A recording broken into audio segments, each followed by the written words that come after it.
Keren Sachs, Director of Content Development at Shutterstock.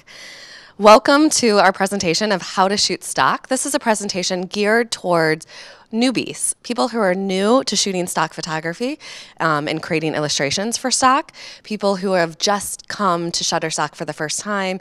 Maybe you've submitted your first 10 images and you are eager to learn other ways of shooting more content for stock. So we're going to jump into that. If you are a longtime Shutterstock contributor, this might not be the best presentation for you. We will have many more over the coming months, but feel free to stay tuned and hopefully you'll pick up a thing or two. So welcome to How to Shoot Stock Photography. Today we'll be discussing what makes a great stock image. We'll talk about why you should shoot stock, shooting strategies, building a dynamic portfolio, creating stock footage, and why Shutterstock when there are so many options out there today. So over the past decade, the business of photography has evolved dramatically, and the business of stock, the stock industry, has changed dramatically. As you probably know, Shutterstock is just 11 years old. So we have seen a lot of changes happen from the conception of Shutterstock to today. When people think of stock photography, they often think of an image just like this, of an image of two people shaking hands. This was traditionally what stock photography was. We're really trying to move away from those initial concepts to show so much more of the world today. There's so much more beyond the handshake, which has become a little bit of a cliche. Now, granted, pictures of handshakes will sell, but there's so many of them. There's thousands of them. Let's start creating some other types of work. Today, there are 2.9 billion internet users, 24 hours a day, 7 days a week. So when we talk about how much the stock industry has changed over the years, it's important to acknowledge what the internet has done for the stock world. Back in the day when stock first started, excuse me, I have a little bit of a cold, so please excuse any coughs or sneezes you hear on my end. But back in the day when stock first started, people would receive books of images and they would flip through those books and decide which image they wanted to use, and they would contact their representative at an agency and license that image. Well, today everyone is online, and not only are they all online, their business is taking place online. So they need images constantly to fill a need of imagery, of visual communication that's a constant 24-hour thing that's happening, which is very different than when images were just used in magazines and newspapers and brochures. Now images are used on blogs, on Tumblr, on websites, on brochures, all over the world. Everybody needs imagery. Here are some examples of people around the world who might need those images. A small business owner in America, an educator in Europe, a graphic designer, a dentist, somebody working in a nonprofit. All of these different types of business people need images on a regular basis. So we want to make sure that we have images to fill their needs, and that when they come to our site, when they come to Shutterstock, that they're always seeing the images that they're looking for. So as you know, we have well over 35 million images on the site. We want to have an image for everyone's need, everyone's purpose. Whether they're a dentist, whether or not they're a nonprofit, they all have different image requests and needs. So what are those buyers? What are those needs? What are the buyers really begging for? Today, they're really asking for images that show authenticity. They want images that feel real. Again, when we talk about that handshake, it's not just about that handshake. It's about making it feel like it's a real situation. So maybe 10, 15 years ago, you would have shot that handshake with two people dressed in business suits. Well, today, a lot of business doesn't happen with people who are formally dressed in suits. It might be between a man and a woman shaking hands. They might be casually dressed. A lot of business might happen in jeans and t-shirts. I'm sure if you come to the Shutterstock office in New York City at the Empire State Building, you'll notice that we have a very casual environment. So a business shot of two people shaking hands in a suit, where both people are wearing suits, will not apply to our type of business when we're a tech company and people don't wear suits here every day to the office. So you really want to be authentic to today's needs when you're creating content.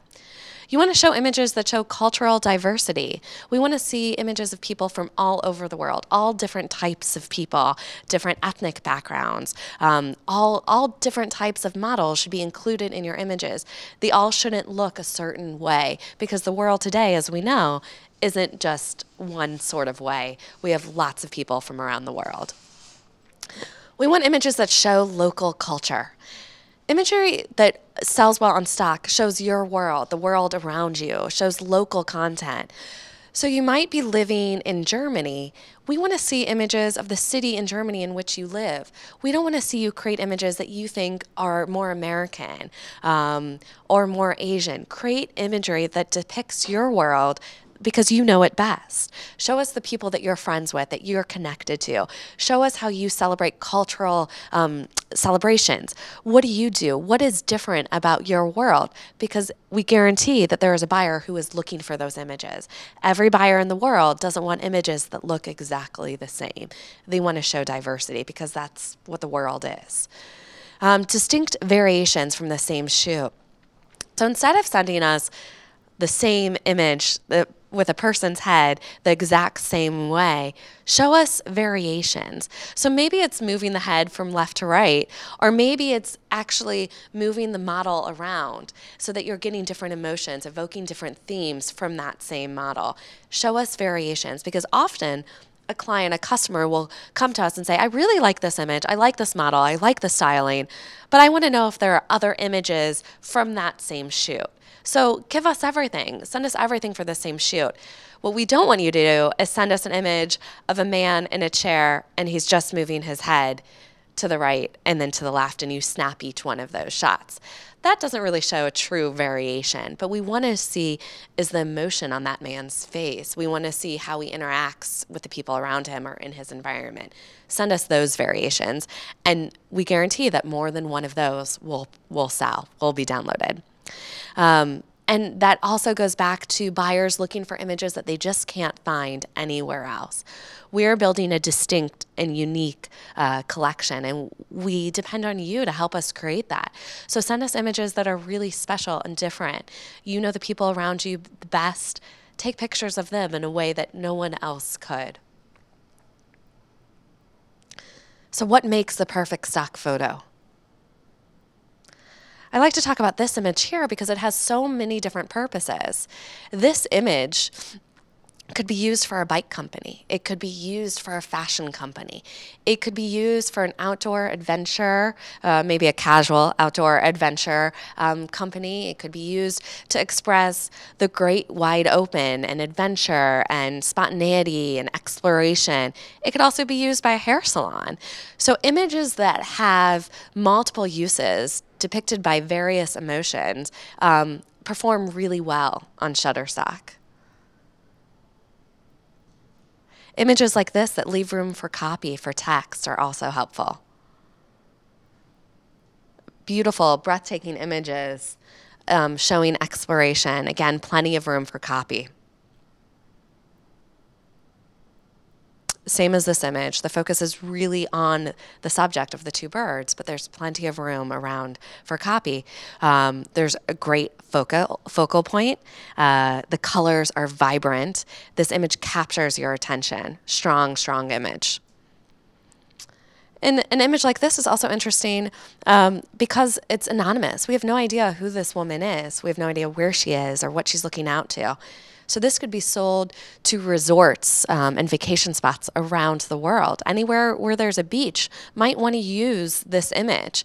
The styling is strong, and it's great that she's anonymous. She could represent anyone, anywhere. There's a limited color palette, which is calm and soothing. There's plenty of space for text. Relaxed, anonymous subject, we just spoke about that. Art direction and styling. So we'll often see images similar to this of a person sitting on a chair on a beach looking out in the distance. But often, whoever's creating the image doesn't pay attention to the details. And the details are the most important part, right? Because you want to see that bag. You want to see her flip-flops, her sandals sitting there off to the side. Somebody has thoughtfully come in and styled this image to give it that extra boost, to give it that finesse, to give it a high-quality feel.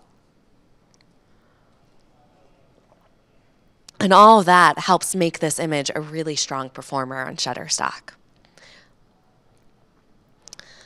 What topics should you shoot? There's a buyer for almost every subject. So we're going from lifestyle to landscape here. Please don't think that you have to only shoot lifestyle or only photograph or create images with people. Landscape can perform very well as nature, wildlife.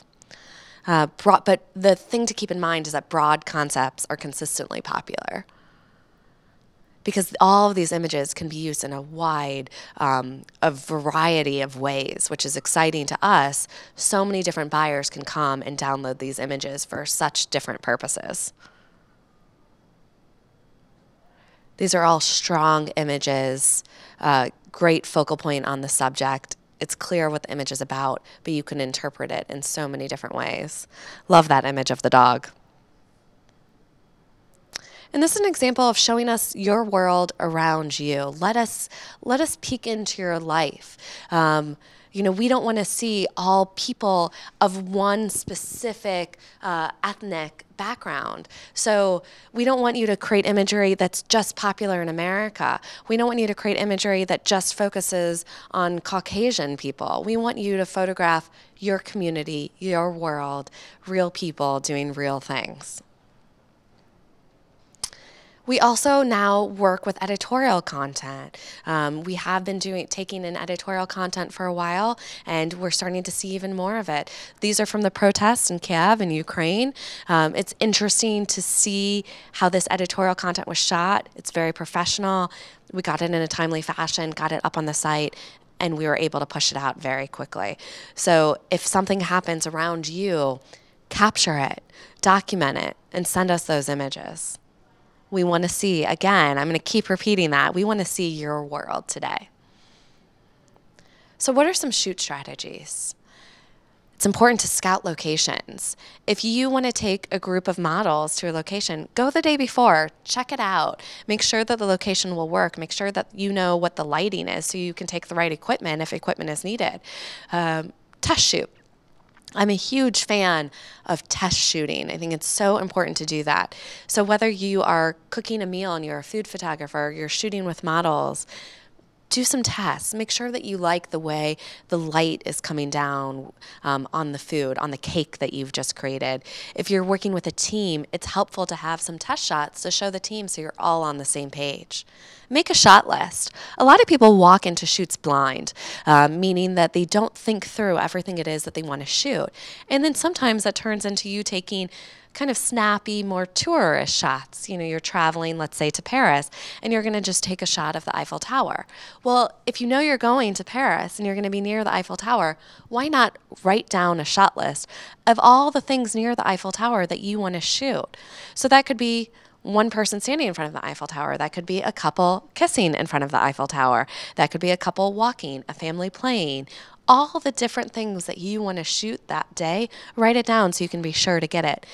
And if you want to do something as simple as the couple kissing in front of the Eiffel Tower, I know, a little cliche, you've heard that one before, but let's just use it as an example. Think of all the different things that could go into building up to that couple's kiss in front of the Eiffel Tower. Capture each one of those moments so that you have a full shoot and you're telling a full story of that day for that couple, your models. And shoot with your portfolio in mind. I often see photographers try to create work like other people's work that they see on the site that they think is performing well. We want to see your voice. We want to hear your voice, see your vision through your portfolio. So think about your portfolio as you're shooting. Think about what you do differently, what you do in a unique way that will make your work stand out, and shoot to that. We often see that contributors on Shutterstock who have specific portfolios all kind of around the same notion where they shoot the same way, not necessarily the same exact subject, but their lighting is consistent, their composition is consistent, that they have a voice. Continue that, showcase that, build that, because that's going to make your portfolio stronger. You'll see customers start to follow you. They'll come to you looking for specific types of work because they'll know your style. And make trades with models. This is something that's interesting to consider. A lot of people have a hard time getting models for shoots. Maybe you've already exhausted shooting your friends and family and people nearby.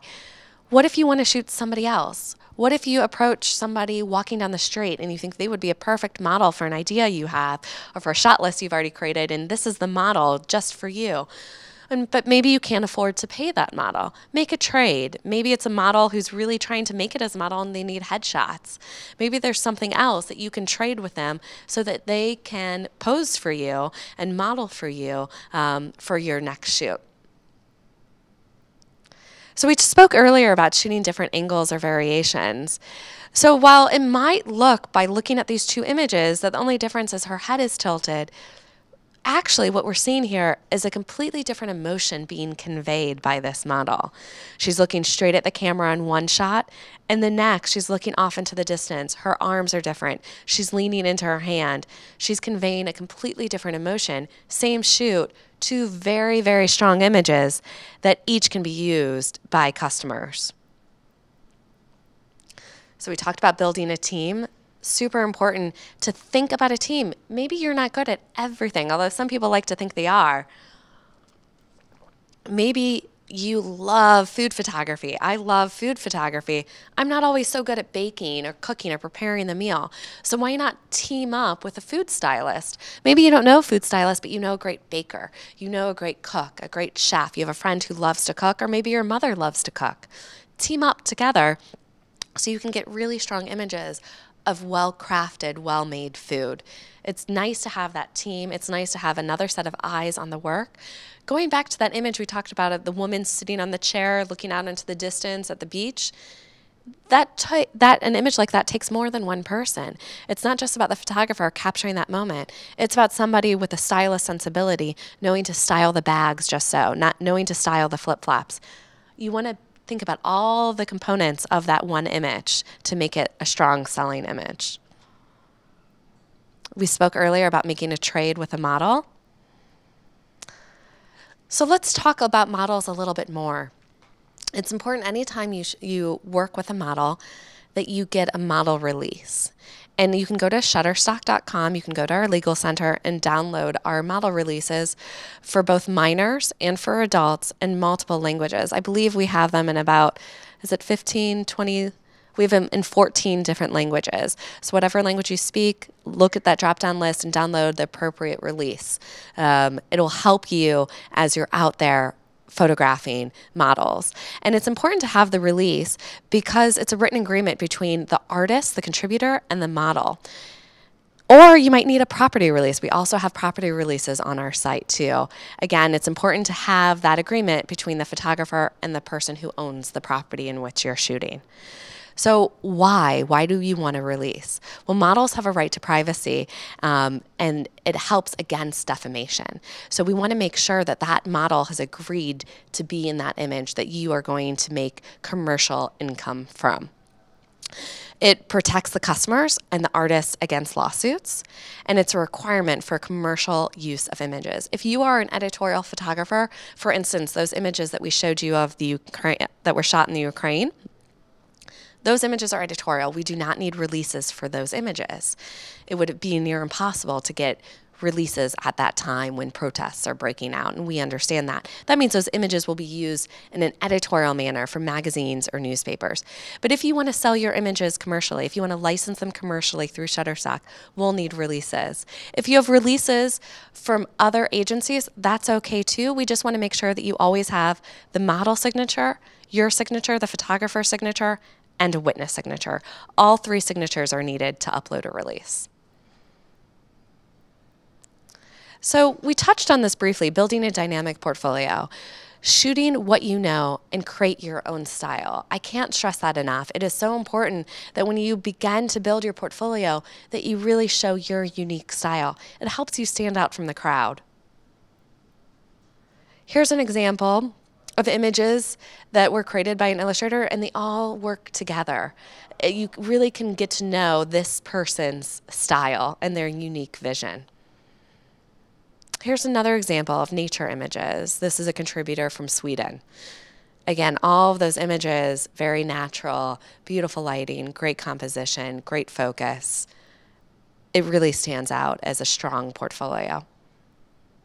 Here's another one for a fashion photographer. Again, these images all kind of work together. You understand this contributor's vision.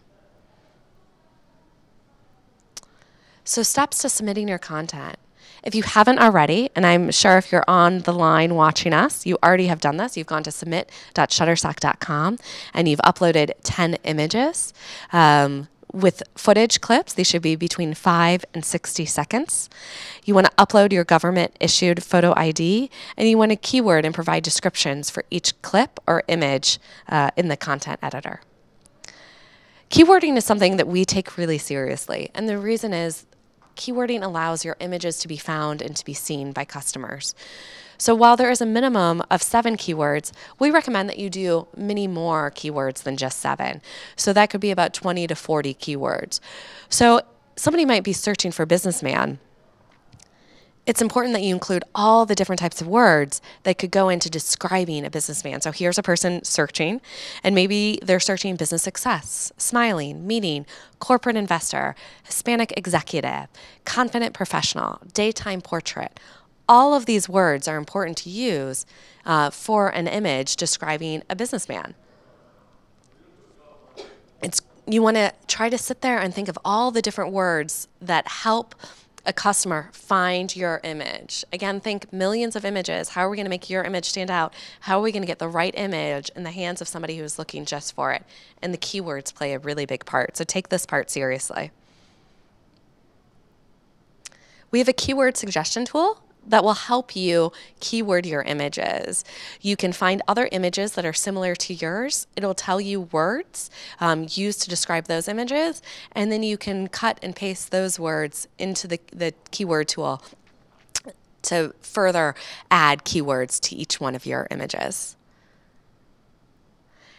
And if you haven't started selling your work yet, here's an example of what you will see. You'll see a map from around the world that'll display recent images that have been downloaded. You'll see how many images you have in your gallery, and you can start to create sets. So maybe you are a fashion photographer and you've shot with different models. So create sets for the different models so you can see how they perform against one another, see who your strongest models are. Or maybe you've traveled around the world and you want to show images from your different countries that you've shot in. This is a great way to see and test how they perform. This is just for you. It's on the back end. This is the contributor side of the site that lets you in to see your data and your statistics. And we are always working to improve this so that you have even more information at your fingertips. So a little bit about us. Shutterstock uses high-quality images and video clips from contributors, and we license the content to customers around the world. We are very much defined as a two-sided marketplace. Without the contributors, we don't have the customers, and without the customers, we don't have the contributors. Each part is needed and needs to work seamlessly together for us to be successful, for all of us to be successful. We want to make sure that you are out there creating content, keywording it, uploading it. The customers are searching and finding it through those great keywords that you have done. They're downloading it, and then it's all coming back, and then you're creating more and they're downloading more. So these really work together seamlessly. We have nearly 1 million active customers from over 150 countries around the world. We also have a few other products and business units. So you're familiar with Shutterstock for image and video buyers. So that includes illustration and photography.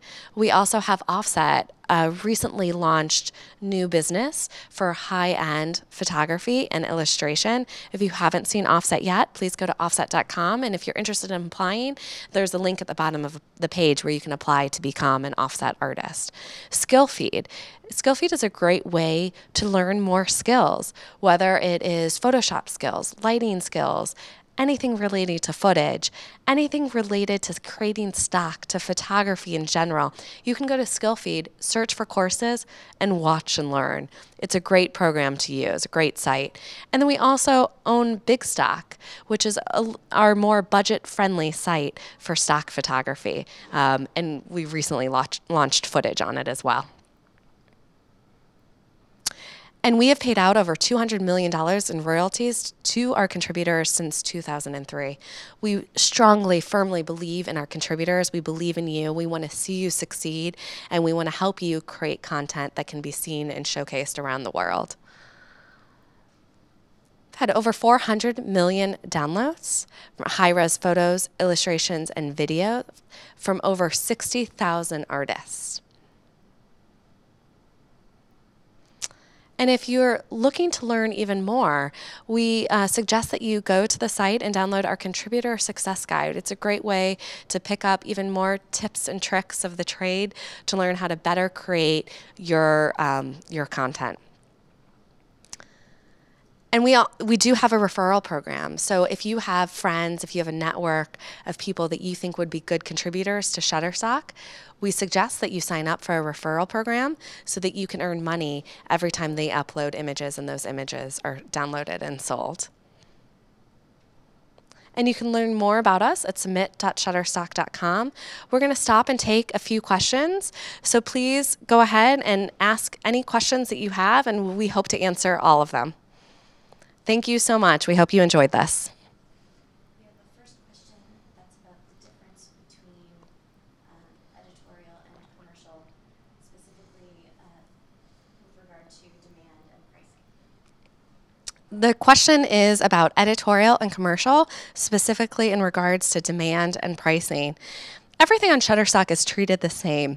So whether it's a commercial image or an editorial image, we have one price for all of the images. You can come, download those images, and use them as you need to use them. So we do not differ in our pricing for editorial versus commercial. So whether a customer is coming to the site as a subscription user, or they need images on demand, or they're one of our premier users, they're going to download the image depending on the license that they need to suit their needs best, regardless of that being editorial or commercial. And there's a high demand for both types of images. So whatever you're most comfortable with, whatever you find is in you to shoot, to create, do it. Go out there and create what drives you, what really you're most passionate about. If that's editorial and commercial both, great. If you want to capture protests that might be happening around you in your city, in your world, but you also want to photograph models in a quiet park somewhere, that's great too. Build up your portfolio shooting what you're passionate about, and your images will sell.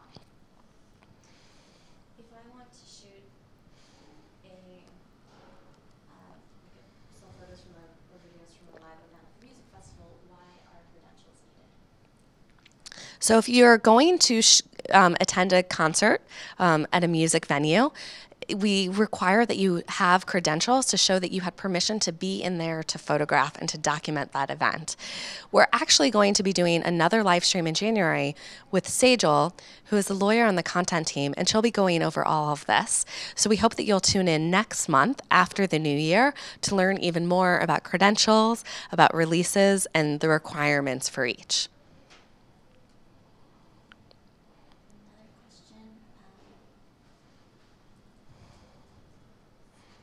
We're just looking up the questions. Just give us a moment here.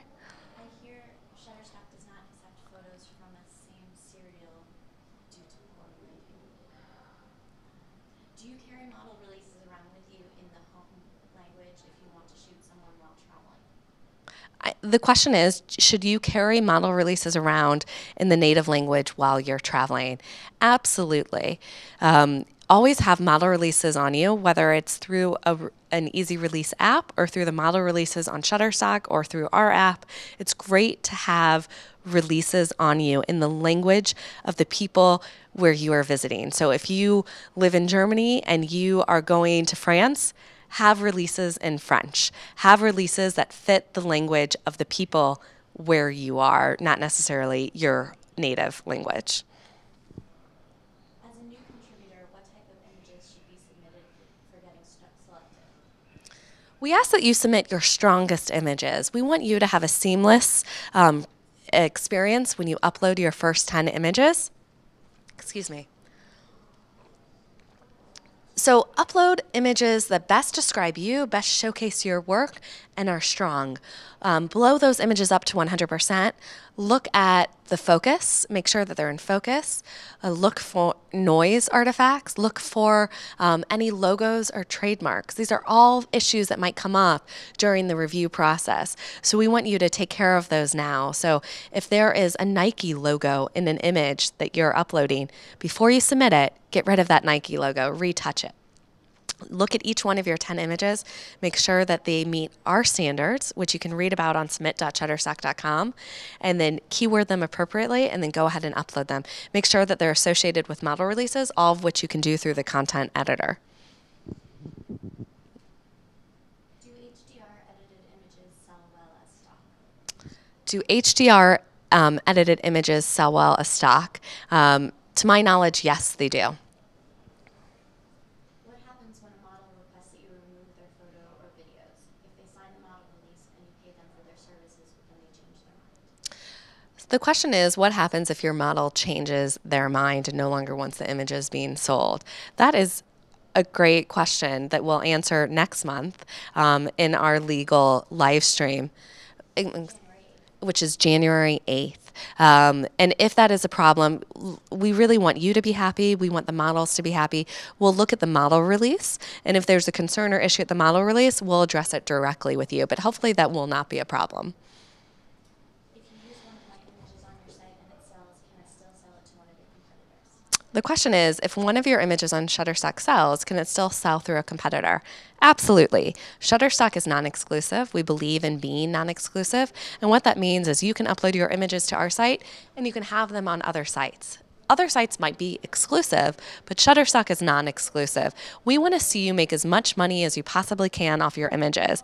We believe you'll do that on Shutterstock, but we're not going to stop you from making money on other websites as well. So when a customer downloads an image from our site, another customer can download that image from another site. Not a problem for us. Do you need a property release if you shoot a house from the street? If the house, so the question is, do you need a property release if you shoot a house from the street? The answer is yes, if the house is identifiable. If somebody can recognize it as their own house and that makes up the majority of the photo, then yes, you will need a property release. But generally, if it's a shot of an entire neighborhood and you can't tell whose house it is, you don't need a release. Again, this will be addressed. Any legal questions will be addressed on January 8th in our live stream, so please tune in then. Not to be missed. Why don't we take 2 more questions? Do you need a model release form signed if you don't show someone's face, just the back of them? So more release questions. The question is, do you need a model release signed if the model is not identifiable or if it's just the back of their head?